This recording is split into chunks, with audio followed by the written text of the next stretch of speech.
Hello, good morning to all of you. You are studying some basic concept of chemistry, and today's topic is modern atomic theory. Yesterday I have discussed about the Dalton's atomic theory, and you have studied about that one. And today I would like to discuss you modern atomic theory. तो इसके कुछ points हैं जिनको मैं explain कर रहा हूँ, ध्यान दें. Dalton's atomic theory held a ground for about the century. No change were made in it. शताब्दी तक, लगभग एक शताब्दी तक डाल्टन की थ्योरी चलन में थी. उसके बाद 100 सालों तक, एक शताब्दी तक इसमें कोई चेंज नहीं लाया गया. However, toward the end of 19th century and the beginning of 20th century, new discoveries were made by Sir J.J. Thomson, Niels Bohr, Chadwick and other, which revealed inner structure of atom. उसके बाद ये सारे जो वैज्ञानिक हैं, Thompson साहब हैं, Niels Bohr हैं, चैडविक हैं, है ना, और अन्य वैज्ञानिकों ने डिस्कवरी की. और डिस्कवरी करने के बाद एटम का जो आंतरिक स्ट्रक्चर है, इंटरनल स्ट्रक्चर है, उसके बारे में जनरलाइजेशंस दिए और प्रिंसिपल्स दिए, है ना, सिद्धांत दिए. In light of these finding Dalton's atomic theory was suitably modified. Dalton की थ्योरी को ही मॉडिफाइड किया गया है. जो मॉडिफिकेशन के पॉइंट हैं वो निम्नवत हैं. जैसे पहला पॉइंट है, atom is no longer considered to be indivisible. Atom जो है इंडिविजिबल नहीं होता है. डाल्टन ने कहा था एटम इंडिविजिबल है, एटम को हम डिवाइड नहीं कर सकते हैं, ऐसा उन्होंने कहा. लेकिन आज हम जानते हैं एटम इंडिविजिबल है, एटम को डिवाइड किया जा सकता है. It has been found that atom has a complex structure and composed of sub atomic particles such as electron, proton and neutron. आपको पता है एटम 3 सब एटॉमिक पार्टिकल से मिलकर बना है. वो क्या है? इलेक्ट्रॉन, प्रोटॉन और न्यूट्रॉन. ये बाद में खोजा गया. डाल्टन को ये सब नहीं पता था. डाल्टन का सिद्धांत ये कहता है कि एटम जो है इंडिविजिबल है. Second point, atom of the same element may not be similar in all respect. Dalton ने कहा था कि सेम एलिमेंट के एटम एक जैसे होते हैं, लेकिन बाद में पता लगा कि एक जैसे नहीं भी हो सकते हैं. जैसे एटम ऑफ सम एलिमेंट में पॉसेस डिफरेंट रिलेटिव मासेज. एक ही एलिमेंट के अलग अलग, एक ही एलिमेंट के एटम का मास अलग अलग भी हो सकता है. एग्जाम्पल के लिए अगर हम आइसोटोप देखें, क्लोरीन के पास 2 तरह के एटम होते हैं जिसका रिलेटिव मास, एक तरह के एटम का 35 AMU है, दूसरी तरह का 37 AMU है. Such atom of different same element which possess different masses are called isotope. ऐसे एटम, एक ही एलिमेंट के ऐसे एटम जिनके मास अलग अलग हों, उनको हम आइसोटोप्स कह देते हैं. Third point, atom of different element में सिमिलर इन वन और मोर रिस्पेक्ट. अलग अलग एलिमेंट के एटम एक जैसे भी हो सकते हैं. जैसे there are certain atoms of different element which possess same relative masses. अलग अलग एलिमेंट के एटम का मास एक जैसा भी हो सकता है. कुछ एग्जांपल, जैसे कैल्शियम है और आर्गन है. कैल्शियम का एटॉमिक मास 40 यूनिट होता है और आर्गन का भी 40 यूनिट होता है. देख रहे हैं आप, दोनों अलग अलग एलिमेंट के एटम हैं, तो इनका मास क्या है? सेम है. ऐसे एलिमेंट, डिफरेंट एलिमेंट जिनका एटॉमिक मास अलग, डिफरेंट एलिमेंट जिनका एटॉमिक मास सेम होता है, उनको हम आइसोबार कहते हैं. ठीक हो गया. चौथा पॉइंट है, atom is the smallest unit which take part in chemical reaction. Atom जो है परमाणु, एटम को हम परमाणु कहते हैं, बहुत छोटी इकाई है, बहुत छोटा कण है जो कि केमिकल रिएक्शन में भाग लेता है. The atom is composed of subatomic particle, yet it is a smallest particle which take part in chemical reaction. पांचवा point, the ratio in which atom unite may be fixed or integral but may not be simple. Atom जब आपस में unite होते हैं, बंधते हैं, जुड़ते हैं, तो उनका जो रेशियो होता है सिंपल होता है, सिंपल नहीं हो सकता. उनका रेशियो सिंपल नहीं हो सकता है, इंटीग्रल होता है, कहता है. जैसे एग्जाम्पल के लिए शुगर मॉलिक्यूल 3 तरह के एटमों से मिलकर बना है, कार्बन, हाइड्रोजन और ऑक्सीजन। इनका रेशियो जो है 12:22:11 है, जो कि सिंपल रेशियो नहीं है। अगला point, atom of one element can change into atom of other element. एक तरह के एलिमेंट के एटम को दूसरे तरह के एलिमेंट के एटम में कन्वर्ट किया जा सकता है। एग्जाम्पल के लिए, atom of nitrogen can be change into oxygen. Nitrogen atom को हम ऑक्सीजन एटम में कन्वर्ट कर सकते हैं by interaction with alpha particle. Nitrogen में जब अल्फा पार्टिकल की बम्बार्डमेंट करते हैं तो नाइट्रोजन का एटम जो है ऑक्सीजन के एटम में कन्वर्ट हो जाता है। इस को हम कहते हैं ट्रांसम्यूटेशन। इस प्रोसेस को हम ट्रांसम्यूटेशन कहते हैं। 7वां point, the mass of atom can be change into energy. Atom के मास को हम एनर्जी में कन्वर्ट कर सकते हैं।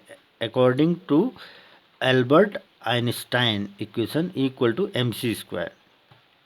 ई जहाँ पर एनर्जी है, m मास है, c क्या है, वेलोसिटी ऑफ लाइट है, जिसका कि निर्वात में या हवा में जो स्पीड होती है 3 × 10⁸ मीटर पर सेकंड या 3 × 10⁻10 cm/s होती है। Mass and energy are inter convertible. Mass और एनर्जी को हम इंटर कन्वर्ट कर सकते हैं। दस, atom is no longer indestructible. However, during the chemical reaction, atom remain unchanged. Chemical reaction के दरमियान एटम क्या रहता है, अनचेंज रहता है। ये तो था मॉडर्न एटॉमिक थ्योरी के कुछ पॉइंट मैंने आपको बताए, 7 पॉइंट। अब आप समझते हैं atomic and molecular and molar masses. Dalton's atomic theory proposed that atom possesses masses. Dalton की थ्योरी बताती है कि एटम जो है में मास होता है। Moreover we know that atom are too small to be isolate. आपको पता है कि एटम इतने छोटे होते हैं कि उनको आइसोलेट नहीं किया जा सकता है ना, अलग नहीं किया जा सकता है। Therefore it is not possible to determine actual mass of an atom by direct weighing. इसलिए जिस चीज़ को आप अलग ही नहीं कर पा रहे हैं, इतने छोटे हैं कि आप उसको अलग नहीं कर पाते हैं, तो उसका वेट कैसे करेंगे? दिस इज़ द क्वेश्चन, है ना। Then question arise, how can we determine mass of atom. Atom का मास कैसे निकालें? ठीक है। अब इसमें आवोगाद्रो ने एक सजेशन दिया था, तो आवोगाद्रो को समझते हैं। According to Dalton's atomic theory, atom of different element combine with each other in simple whole number ratio, whereas according to Gay-Lussac laws of combining volume of gases combined with each other in a simple whole number ratio by their volumes। ये दोनों theory, दोनों सिद्धांत आपने पढ़ लिए हैं, मैंने पढ़ाया था आपको, है ना। तो ये दोनों क्या कहते हैं, एक होल नंबर रेशियो होता है जब ये कंबाइन करते हैं। मास में भी होल नंबर रेशियो होता है और गेलुसेक के हिसाब से वॉल्यूम के बीच में भी होल नंबर रेशियो होता है। ये आप पढ़ चुके हैं। Virgilius the Swedish chemist, Virgilius जो है स्वीडिश के केमिस्ट हैं, को रिलेटेड दीज टू लॉज। उन्होंने दोनों लॉज को रिलेट कर दिया, मिला दिया उन्होंने दोनों लॉज को मिलाकर एक बात बताई और पुट फॉरवर्ड अ जनरलाइजेशन, और एक जनरलाइजेशन प्रकाशित की। उसको हम बर्जिलियस हाइपोथेसिस कहते हैं, बर्जिलियस की अवधारणा कहते हैं। तो इसके अनुसार equal volume of all gases under similar condition of temperature and pressure contain equal number of atom. तो ये वर्जिलियस की जो है का कॉन्सेप्ट है। क्या है ये, समझिए इसको। Equal volume of all gases, सभी गैसों के समान आयतन में, under similar condition of temperature and pressure contain equal number of atom. अब इसका हिंदी इस रंग से हो जाएगा, समान ताप तथा दाब पर, ताप माने टेम्परेचर, दाब माने प्रेशर, है ना। समान ताप तथा दाब पर सभी गैसों के सभी आयतनों में एटमों की संख्या समान होती है। नंबर ऑफ एटम क्या होते हैं, समान होते हैं। Equal volume of all gases under similar condition of temperature and pressure contain equal number of atom. ये इनका कॉन्सेप्ट है। अब इसको समझने के लिए this hypothesis when applied to number of reaction involving gases came in direct conflict with the Dalton's theory. For example, it has experimentally found that one volume of hydrogen combined with one volume of chlorine to form 2 volume of hydrogen chloride acid gas. ये आप पढ़ चुके हैं reaction, पहले परसों भी पढ़ाई थी मैंने, कल या परसों जो भी है। अब इसी को एक बार देख लो फिर से। हाइड्रोजन कितना है, 1 वॉल्यूम है, ऐड हो रही है, कंबाइन कर रही है क्लोरीन से 1 वॉल्यूम से, तो प्रोडक्ट बनेगा हाइड्रोजन क्लोराइड एसिड गैस बनेगा। तो कितना वॉल्यूम होगा, 2 वॉल्यूम। इनमें रेशियो क्या आया, 1:1:2, जो कि सिंपल होल नंबर रेशियो है। लेकिन वर्जिलियस की हाइपोथेसिस को हम अप्लाई कर रहे हैं, तो सपोज करो कि let N atom of each gas be present in unit volume, माना एन एटम है प्रत्येक गैस के, तो hydrogen plus chlorine equal to hydrogen hydrochloric acid gas. तो हाइड्रोजन के एन एटम मान लो आप, क्लोरीन के भी एन एटम मान लो, N plus N atom plus N atom, तो कितने एटम हो जाएंगे, 2n। अब ये कंपाउंड एटम बनेंगे, खाली एटम नहीं होंगे, कंपाउंड एटम बनेंगे, 2n कंपाउंड एटम। अगर n की जगह हम 1 एटम कंसीडर करें तो हाइड्रोजन का 1 एटम, क्लोरीन का 1 एटम, तो बनेंगे क्या, 2 कंपाउंड एटम बनेंगे। अगर हम हाफ एटम हाइड्रोजन का कंसीडर करें, half atom hydrogen plus half atom chlorine, तो 1 कंपाउंड एटम बना। From this discussion it is obvious that 1 compound atom of hydrochloric acid contain half atom of hydrogen and half atom of chlorine. आधा atom hydrogen का है इसमें, आधा atom किसका है, chlorine का है। From this it may be concluded that atom में undergo division during the chemical reaction. इस बात से यह पता लगता है कि केमिकल रिएक्शन के दरमियान एटम डिवाइड होता है, but this is against to Dalton's atomic theory. लेकिन यह डाल्टन की एटॉमिक थ्योरी के क्या है, अगेंस्ट है, which is to which atom is smallest unit of an element that take part in chemical reaction. Avogadro, an Italian chemist, modified Berzelius' hypothesis by differentiating between the ultimate particle of an atom that take part in the reaction and the ultimate particle that has independent existence.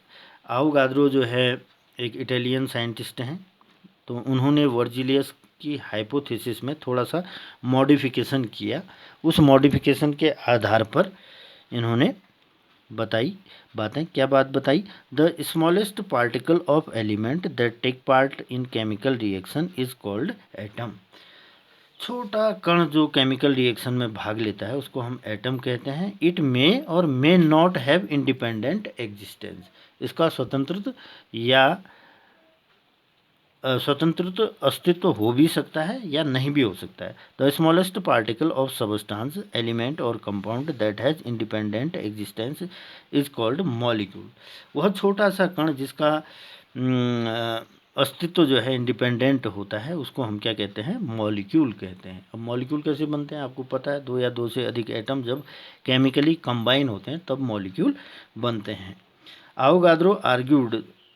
Avogadro के हिसाब से उनका जो concept है वो इस ढंग से है, equal volume of all gases under similar condition of temperature and pressure contain equal number of molecule.